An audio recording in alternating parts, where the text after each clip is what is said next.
Et nous sommes dans la marche de la vie chrétienne comme une vie victorieuse. Les clés pour vivre une vie chrétienne victorieuse. La semaine dernière, nous avons vu 3 clés. La première clé était Dieu d'abord. Au commencement, Dieu créa. Matthieu 6,33 aussi dit « Préoccupez-vous d'abord du royaume des cieux ». La deuxième clé, c'est connaître le projet de Dieu sur notre vie, l'appel de Dieu. Quand quelqu'un sait qu'il est ambassadeur, il sait qu'il a une accréditation de son royaume, de son pays, il sait qu'il n'est pas seul. La troisième clé était apprendre de nos épreuves. Si nous voulons vivre une vie chrétienne victorieuse, il est important d'apprendre de nos épreuves, d'apprendre de nos situations, d'apprendre de tout ce qui nous arrive.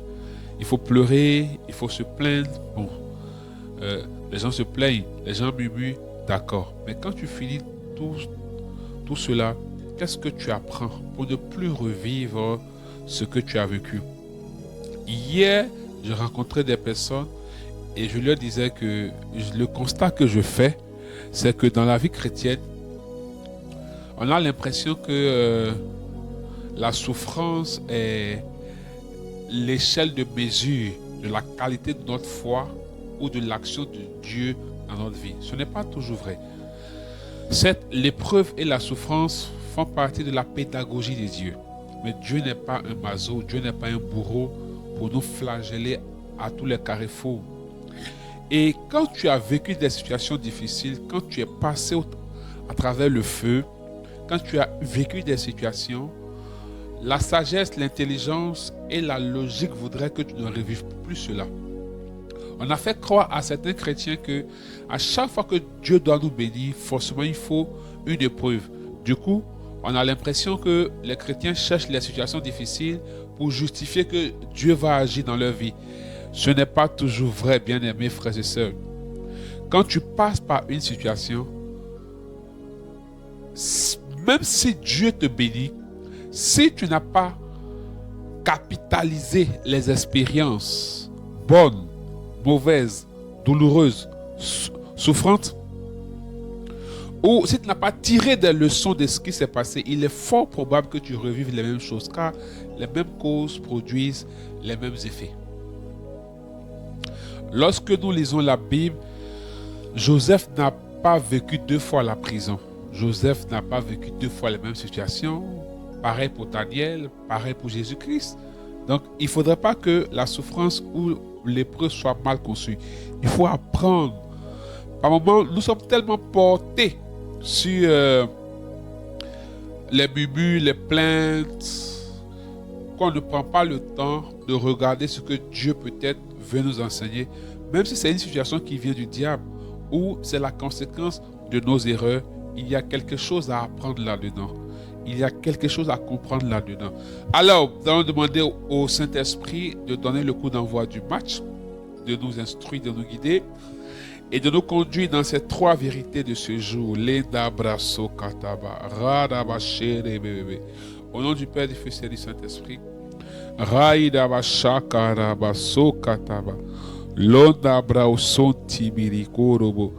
Saint-Esprit, viens prendre le contrôle ce soir. Viens nous enseigner, viens nous conduire dans la vérité. Viens instruire chacun de nous. Viens nous visiter. Viens nous donner de comprendre ta vérité. Viens nous conduire dans la vérité. Et glorifie Jésus-Christ de Nazareth. Amen. Alors, la 4e clé, qui est la première clé de ce soir, c'est faire confiance en Dieu. Fais confiance à Dieu, fais confiance en Dieu. Hébreux 11, verset 6. Et ce texte, il est important que les chrétiens le comprennent. C'est très important. Hébreux 11, verset 6 dit: Or, sans la foi, il est impossible de lui être agréable, car il faut que celui qui s'approche de Dieu croit que Dieu existe et qu'il est le rémunérateur de ceux qui le cherchent. Yes. Voilà. Dans Hébreux 11, verset 6, l'auteur nous présente les héros de la foi. Des personnes qui ont vécu en odeur de sainteté et qui ont vécu dans une dimension de foi exceptionnelle. Abraham, Enoch, Abel, Noé. L'auteur nous cite les patriarches qui ont vécu. Abraham et Sarah, Isaac, Jacob, Joseph, les parents de Moïse, Moïse lui-même, Josué, Rahab, la prostituée et de nombreux héros de la foi. Est-ce que toi aussi, tu ne peux pas être un héros de la foi? Vous voyez, lorsqu'on lit ce texte, on ne nous dit pas que c'est celui qui prie qui est agréable à Dieu, mais c'est celui qui fait confiance au Seigneur. Sans la foi, nul ne peut plaire à Dieu. Beaucoup prient, beaucoup jeûnent, on fait beaucoup d'ascèses spirituelles, beaucoup d'exercices spirituels, mais est-ce qu'on croit? Par moments, des gens entrent dans la prière avec des intentions, avec des projets qu'ils soumettent à Dieu, et ils ressortent avec le doute et l'incrédulité. Ils ne sont pas sûrs que Dieu va faire. La foi est un élément capital pour plaire à Dieu, pour être agréable à Dieu. Or, c'est celui ou celle qui est agréable à Dieu, c'est sur cette personne que le regard de Dieu se pose et se déverse. C'est sur cette personne que la faveur de Dieu se pose et se déverse. C'est sur cette personne que la main de Dieu se pose et se manifeste. Et il dit par la suite, il est le rémunérateur de ceux qui le cherchent. Vous voyez, quand quelqu'un est en train de chercher, c'est qu'il n'a pas encore trouvé. C'est que peut-être il est encore loin. C'est qu'il attend. Et chercher implique des efforts. Chercher implique un vent contraire. Ça voudrait dire que celui qui marche avec le Seigneur, le chrétien, il doit comprendre qu'il peut avoir des moments de faiblesse, il peut rencontrer des difficultés, il peut connaître des échecs. Mais quand quelqu'un est vraiment en train de chercher, quand il n'a pas encore eu, il ne s'arrête pas. Il poursuit l'objectif, il poursuit le but. Quelles que soient les situations qui prévalent, il ne s'arrête pas. Quand on parle de foi, on parle d'une attitude, d'un cœur qui est tourné vers le Seigneur et d'une confiance entière. La foi, c'est la fidélité orientée à l'infini. F, fidélité. O, orientée. I, à l'infini. Pour voir la force qui opère dans l'impossible. F, force. O, opère. I, impossible. Si tu veux voir la force qui opère dans l'impossible, il faut que tu aies la fidélité orientée à l'infini. En somme, quelqu'un qui a la foi en Dieu, on pourrait logiquement considérer cette personne comme superstitieuse, comme folle. Personne ne peut comprendre ce que tu vis. Parce que celui qui cherche le Seigneur, celui qui a foi en Dieu, c'est lorsque tout paraît contraire. La réalité dit autre chose. Mais toi, tu ne t'attaches pas à la réalité, mais tu t'attaches à la vérité de la parole de Dieu et des promesses de Dieu. Le chrétien qui vit une vie chrétienne, qui veut vivre une vie chrétienne victorieuse, ne s'arrête pas aux échecs, ne s'arrête pas aux difficultés, ne s'arrête pas au non. Il sait que Dieu est avec lui. L'auteur dit, celui qui veut s'approcher de Dieu doit s'approcher avec confiance. Et il doit savoir. Ça, c'est très important. Or, sans la foi, il est impossible de lui être agréable. Car il faut que celui qui s'approche de Dieu croit que Dieu existe et qu'il est le rémunérateur de ceux qui le cherchent. Donc, la foi se démontre plus dans l'attitude que dans l'aptitude. C'est-à-dire, celui qui vient vers le Seigneur, il doit croire que Dieu est le rémunérateur de ceux qui le cherchent. Il n'a pas encore vu, mais il doit croire. Mais combien de fois tu as trouvé que Dieu est lent? Combien de fois tu as trouvé que Dieu, ce n'est pas sûr?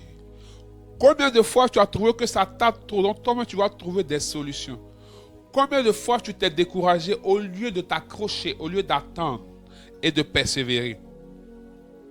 Parce que dès que la pensée change, Dès que la croyance change, automatiquement, les actions changent. Celui qui s'approche de Dieu doit croire que Dieu existe et il est le rémunérateur de ceux qui le cherchent. Mais toi, dans tes situations difficiles, regarde ce que tu as dit. Dieu m'a oublié ou bien Dieu même, il est où? Est-ce que Dieu existe vraiment? Si Dieu existe, pourquoi je souffre?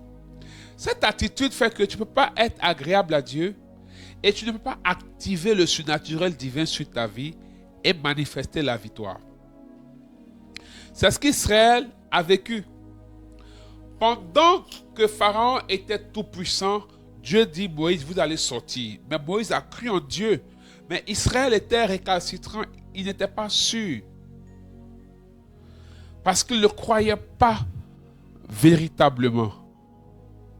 Bien-aimés frères et sœurs, la foi est un grand héritage. Car Jésus dit, est-ce qu'à son retour, il va trouver encore la foi sur la terre? C'est vrai. La foi n'est pas simple et la foi n'est pas facile. Si quelqu'un vous dit que faire confiance au Seigneur, c'est facile, c'est faux. Quelqu'un qui traite une maladie depuis 5 ans, qui vit le chômage depuis 3 ans, qui vit des situations à répétition pendant des années, quelqu'un qui est marié, qui n'a pas d'enfant pendant 2 ans, 3 ans, bien aimé, on ne peut pas lui parler de la foi comme si c'était du riz comme était dans la bouche. Non. Parce que la réalité est là. La personne vit la situation présente. Alors, comment on peut demeurer dans la foi? La première chose, c'est l'espérance. S'il y a une chose qui nourrit la foi, c'est l'espérance. L'espérance amène à la patience. La patience conduit à la persévérance. La persévérance envoie à la persistance. Et la persistance ouvre le chemin. Il faut une force. Et la force qu'il faut, c'est le Saint-Esprit. C'est pourquoi la 5e clé, c'est-à-dire la 2e clé de ce soir, c'est se laisser conduire par le Saint-Esprit. Jean chapitre 14, verset 26. Mais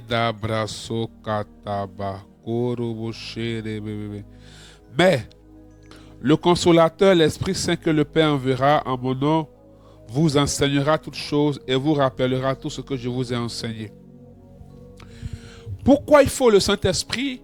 Parce que dans nos troubles, dans nos perturbations, dans nos quêtes, c'est le Saint-Esprit qui peut nous conduire selon les voies et les désirs de Dieu. Quand tu te laisses conduire par le Saint-Esprit dans une situation qui paraît chaotique, où tu te dis, il faut que je prenne tel chemin ou tel chemin, l'Esprit te dit, non, fais ceci, fais cela, attends. Peut-être il dit, attends. Peut-être il dit, fais ceci ou fais cela. Tu demeures, tu ne te décourages pas. Tu demeures. Tu demeures. Mais c'est l'espérance qui peut conduire à cela. Et Dieu sait que dans une telle situation, il y a nos émotions qui rentrent en ligne de compte. Il y a ce que nous ressentons, ce que nous vivons à travers nos émotions et nos situations, la douleur, la frustration, le sentiment d'abandon, le sentiment d'humiliation. Et le Saint-Esprit étant le consolateur, vient nous fortifier. Il vient nous donner la force de toujours espérer. Bien-aimés, sans le Saint-Esprit, on ne peut pas espérer longtemps. Parce que l'homme marche par ce qu'il voit. Et vous allez vous rendre compte qu'il y a une interdépendance entre la foi et l'œuvre du Saint-Esprit. Car Paul nous dit, celui qui est né de l'Esprit, il ne marche plus par la vue, mais il marche par la foi. Parce qu'il est tout attaché au Seigneur. La foi, c'est comme un enfant avec son papa. Regarde, les enfants sont enthousiastes à l'approche de la fête de Noël. Les enfants sont enthousiastes pour certains, pas tous forcément, mais indirectement, et tous sont enthousiastes lorsque la rentrée approche. Sans se soucier si les parents ont les moyens d'assurer leur entrée, scolarité, fourniture et autres, sans se soucier si les parents ont les moyens de leur donner un cadeau de Noël, des habits de Noël, de la nourriture. L'enfant, lui, ce n'est pas son problème. Vous voyez, c'est ça la foi. L'enfant, lui, il sait que la Noël arrive, lui, il est content. La rentrée arrive, il est content. L'enfant, il sait que son anniversaire arrive, il est content. Il ne se soucie pas si les parents ont le moyen ou pas. Donc, l'enfant, souvent, il fait son projet en se disant, son papa peut faire. C'est ça la foi. Or, c'est le Saint-Esprit qui nous fait naître à la vie de Dieu et qui nous conduit sur les sillons de Dieu. Par moments, il y a des opportunités que nous pouvons avoir, mais ces opportunités peuvent comporter de grands risques, peuvent comporter des malédictions, des dangers. Tu peux être dans une entreprise où on te paye 200 000 francs et tu trouves une autre entreprise où on est prêt à te donner 500 000. Mais le Saint-Esprit, lui, sait que là où on est prêt à te donner 500 000 francs, il y a beaucoup de risques. Il n'y a pas la sécurité de l'emploi. L'environnement n'est pas favorable. Donc, en allant dans cette entreprise, tu peux être intoxiqué émotionnellement ou être détruit émotionnellement ou bien perdre ton travail dans 2 mois, 3 mois et puis faire 1 an sur le carreau avant d'avoir un autre travail.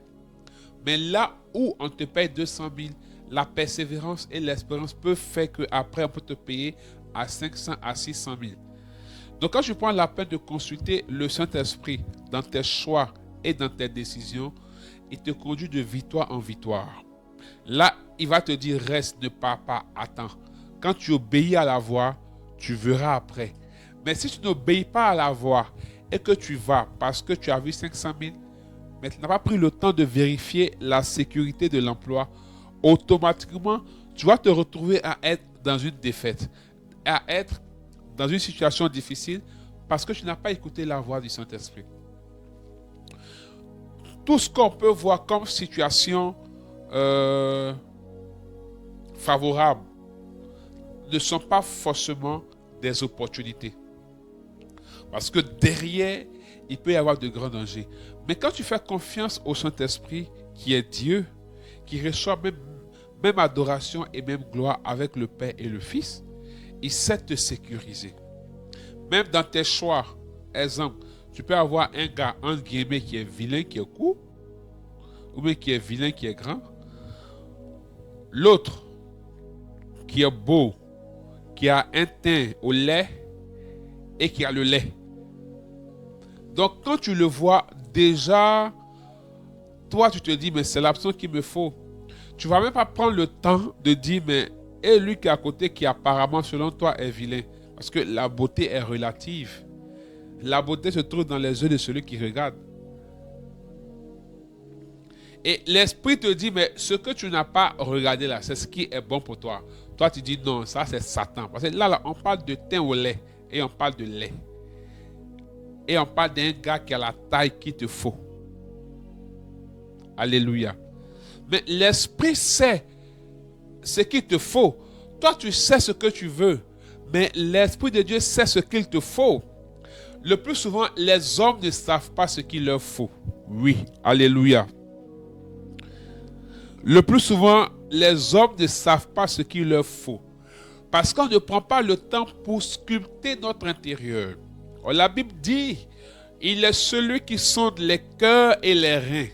Vous savez, le cœur et les reins, c'est ces 2 organes vitaux pour l'homme. Quand tu n'as plus de reins, tu ne vis plus. Quand tu n'as plus de cœur, tu ne vis plus. Donc, les cœurs et les reins, c'est une allégorie que l'auteur sacré utilise pour dire que le Saint-Esprit sonde la profondeur de l'être de l'homme. Il connaît la vérité qui se trouve au tréfonds de notre être. Et il sait ce qui match avec nous. Par moments, ce que tu crois être le bon match n'est pas le bon match. Quand je dis match, c'est la correspondance. Ce que tu penses être le bon match n'est pas le bon match parce que ça ne correspond pas à ce qu'il te faut.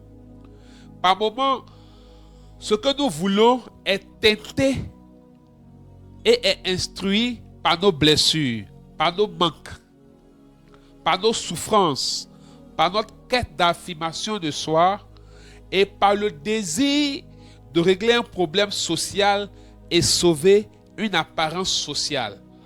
Or, le Saint-Esprit, il n'est pas dans la réalité, il est dans la vérité.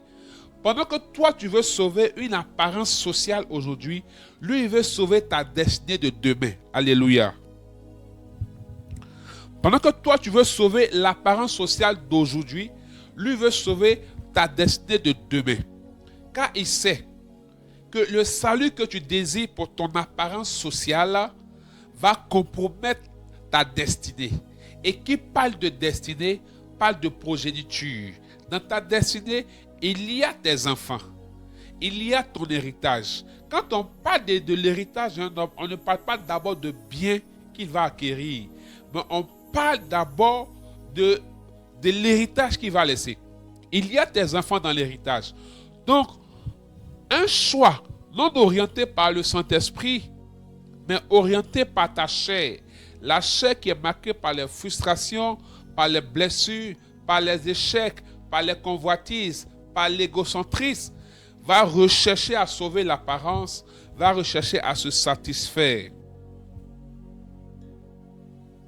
Et dans cette quête de satisfaction charnelle, tu peux passer à côté de toute ta vie et manquer le projet de Dieu, manquer le but de ta vie.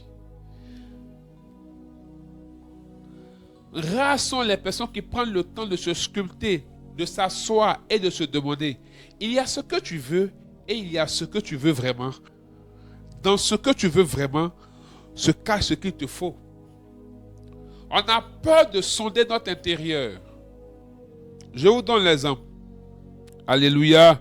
Radabasheda. Je rencontre une sœur avec qui je parle, qui dit qu'elle a toujours voulu un homme qui est capable de prendre soin d'elle. Partage ce direct pour que quelqu'un puisse entendre ce que je suis en train de te dire ce soir. C'est important. Ce sont des raisons qui amènent les chrétiens à ne pas vivre des vies chrétiennes victorieuses et à dire que Dieu les a abandonnés, à croire que les gens du monde sont plus heureux et épanouis que les chrétiens. C'est archi faux. La sœur dit qu'elle avait un homme depuis 2 ans, mais qui est en stage depuis 2 ans, il touche 100 000 francs. Et elle s'en sort très bien. Mais au fond, elle n'a jamais voulu un homme qui n'est pas capable de prendre soin d'elle. Vous voyez? Et le monsieur lui parle de mariage. Parce que lui, il croit que ce n'est qu'une étape, demain sera mieux. Et lui, il aime, il veut la marier. Alors, elle ne veut pas. Puisque le monsieur ne travaille pas vraiment, il est en stage et elle n'a jamais voulu entrer comme ça. Elle veut quelqu'un qui peut prendre soin d'elle et prendre soin de ses parents. Ok, soit, ce n'est pas discutable, on ne peut pas généraliser, c'est ce qu'elle veut. Alors, je lui demande de prendre le temps et on va noter réellement ce qu'elle désire réellement et ce qu'il lui faut. Je lui demande de faire un tableau, de mettre les qualités qu'elle aime chez le monsieur. Non, d'abord les qualités qu'elle recherche chez un homme par ordre de priorité. Et après de faire un autre, de mettre devant ce qu'elle aime chez le monsieur, ce qu'elle retrouve. Et après de mettre ce qu'elle ne retrouve pas, ce qu'elle n'aime pas. Et dans les qualités, je lui ai dit de mettre 10 choses que elle souhaite avoir chez un homme, qui sont les critères. Dans les 10 choses, je vais retrouver l'argent à la 8e place. Vous voyez? Je lui ai dit d'écrire par ordre de priorité. Et elle met l'argent à la 8e place. J'ai tiqué. Pour quelqu'un qui veut, un homme qui travaille, qui a l'argent et autres, pourquoi l'argent se trouve à la 8e place? Donc déjà, ça montre qu'il y a un problème. L'argent n'est pas effectivement un problème pour elle. L'argent n'est pas le souci. L'argent n'est pas un élément déterminant dans son choix. Ce n'est pas ce qu'il lui faut. Là, on n'a même pas encore prié. Je vais retrouver dedans un homme qui est attentionné, qui est responsable, qui se soucie, qui est gentil, patati et patata. Elle n'a même pas mis de caractère physique. L'autre côté, quand elle décrit l'homme avec qui elle est, qui touche 100 000 francs, je vois là un homme qui est responsable, qui se soucie d'elle, elle sait il sera un bon père, toutes ces choses. Donc, je lui dis, regarde ta fille. La première question que je lui pose, pourquoi l'argent se trouve à la 8e place? Et que si l'argent se trouve à la 8e place, c'est que ce n'est pas assez important pour elle. Et qu'elle-même, elle croit que demain, l'argent, on peut avoir. Si elle en a, lui peut avoir demain. Et c'est là elle va se rendre compte qu'en fait, elle ne faisait que faire la projection de la situation de toutes ses amies. Parce que la plupart de ses amis ont des hommes qui ont des voitures, qui achètent des iPhones. En tout cas, elles sont bien. Le gars, quand iPhone sort, il va acheter. Voilà, il prend soin d'elle, il vient la chercher. C'est lui qui fait tout. Voilà, donc elle, son argent, elle bouffe son argent. Or, elle se retrouve à prendre son argent, à compléter sur pour son mari, pour que les deux puissent vivre. Donc, on se rend compte que là, ce n'est pas ce qu'elle voulait réellement. Elle voulait aussi être comme ses amis. Et c'est là qu'elle va se rendre compte qu'en fait, elle est en train de se tromper. Et après, je lui demande, si le monsieur aujourd'hui touche un salaire de 800 000, il a l'argent et il fait des activités, ça marche. Et le monsieur commence à être absent à la maison, ou même il commence à te battre, ou bien il te donne tout ce que tu veux comme argent, mais il n'est plus présent réellement dans ta vie. Entre les deux cas, tu peux faire quoi? Elle dit, elle ne peut pas supporter le fait que l'argent, c'est quoi? Donc, quand elle sort, l'argent, c'est quoi? Je lui dis, oui, l'argent, c'est rien. Donc, tu viens de te rendre compte que ce qu'il te faut, ce n'est pas un homme qui a l'argent. Même si l'argent est utile pour vivre, on ne peut pas vivre sans argent. Ça, détombons-nous. Mais tu veux un homme qui est responsable. Et celui qui est responsable, il saura chercher l'argent. Parce qu'il sait que pour plus t'aimer, pour plus prendre soin de toi, pour plus te démontrer qu'il t'aime, il faut l'argent aussi. Donc, il est conscient de ça. Et gloire soit rendue à Jésus, sans compris, elle a compris. Elle est restée dans sa relation. Vous voyez? Parce que là, elle était marquée par le salut d'une apparence sociale. Et c'est la situation de beaucoup. Le Saint-Esprit sont notre intérieur. Il y a des combats qu'on peut éviter. Il y a des jeûnes que tu peux éviter. Il y a des prières que tu peux éviter quand tu écoutes le Saint-Esprit. Quand tu marches dans ses pas et tu le laisses te transformer. Par moments, on fait des mauvais choix dans tous les domaines de notre vie parce qu'on croit que le problème est à l'extérieur. On croit que le problème, c'est les autres. Or, quand tu laisses le Saint-Esprit te sonder et te guider, il va te faire comprendre que c'est toi qui as le problème. C'est toi qui dois te corriger. C'est toi qui dois améliorer certaines choses. Mais si tu ne prêtes pas attention à la voix de l'Esprit et à l'intuition de l'Esprit, facilement, tu vas croire que ce sont les autres qui ont un problème avec toi. Ce sont les autres qui ne sont pas bons. Or, c'est toi le problème. Donc, tu vas trouver toujours l'impression que les gens veulent t'attaquer. Tu as des oppressions. Or, au fond, l'oppression dont tu parles là, c'est toi-même. Le Saint-Esprit nous conduira dans la vérité et il nous enseignera toutes choses. Donc, laissons la place au Saint-Esprit. Il y a des victoires qu'on aura. Celui qui marche par l'Esprit, il y a des victoires excellentes. Parce qu'il ne marche pas selon la logique humaine, il marche selon la logique de Dieu. Alléluia. Il marche selon la logique de Dieu. La 6e clé et la dernière clé pour ce soir, c'est Luc chapitre 10, verset 19. Lenda brasso kata ba ba ba ba ba ba ba. Shekere bebe bebe. Luc 10, 19. Radaba shekere bebe bebe bebe. Korobo sheta ba ba ba ba ba.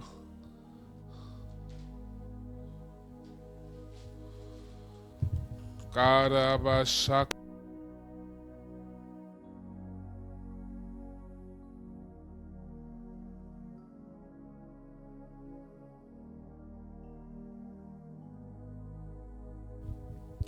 La parole de Dieu dit, voici, je vous donne le pouvoir de marcher sur les serpents et les scorpions et sur toute la puissance de l'ennemi, et rien ne pourra vous nuire. Voilà. La troisième clé de ce soir et la sixième clé, c'est l'autorité. L'autorité que nous avons en Christ. Les chrétiens ont trop peur. Les chrétiens donnent trop de gloire à Satan. Les chrétiens accordent trop d'intérêt à Satan. Bien-aimé, arrête de t'effrayer. Il dit, voici, je vous ai donné le pouvoir et l'autorité. Tu es baptisé ou pas? Chrétien, tu es baptisé ou pas? On a trop peur, on est trop inquiet. Vous savez, Satan est déjà détruit. Satan, il est détruit. L'une des grandes armes du diable, ce ne sont pas les oppressions qu'il nous fait vivre, mais c'est la croyance qu'il met en nous pour nous dire que c'est lui qui contrôle tout, qui peut nous détruire, qu'il est trop fort, qu'il y a ceci. La deuxième chose, il fait croire qu'il est partout. Satan n'est pas omniprésent. Satan n'est pas omnipotent. Satan n'est pas omniscient. Il fait aussi croire qu'il sait tout. Non. Si tu commences à voir dans ton esprit et à croire que Satan est déjà détruit, tout est accompli. Il faut beaucoup lire Philippiens chapitre 2. Il faut beaucoup lire le livre de Colossiens chapitre 2 aussi. À partir du verset 13 à 15. On va voir que tout est déjà accompli. Il a été livré dans le cortège de victoire. Satan est anéanti. Pourquoi lui donner assez de place, assez de gloire? Bien-aimés, frères et sœurs, tournons nos cœurs vers le Seigneur. Quand tu sens des oppressions, quand tu sens qu'il y a des attaques, lève-toi, prends autorité. Lève-toi, prends autorité. Autorité en grec, c'est exousia. Parce que l'autorité, c'est zest. Le pouvoir, c'est la capacité que nous avons de Dieu. C'est pourquoi nous avons le pouvoir. Le pouvoir, c'est la capacité que nous avons de Dieu. Et l'autorité, c'est la capacité d'exercer le pouvoir que nous avons reçu. Donc, Dieu nous donne le pouvoir, mais en même temps, il nous donne la capacité d'exercer ce pouvoir-là. Lève-toi, prie. Lève-toi, ordonne à Satan d'arrêter ce qu'il est en train de faire. Ordonne au blocage de se lever.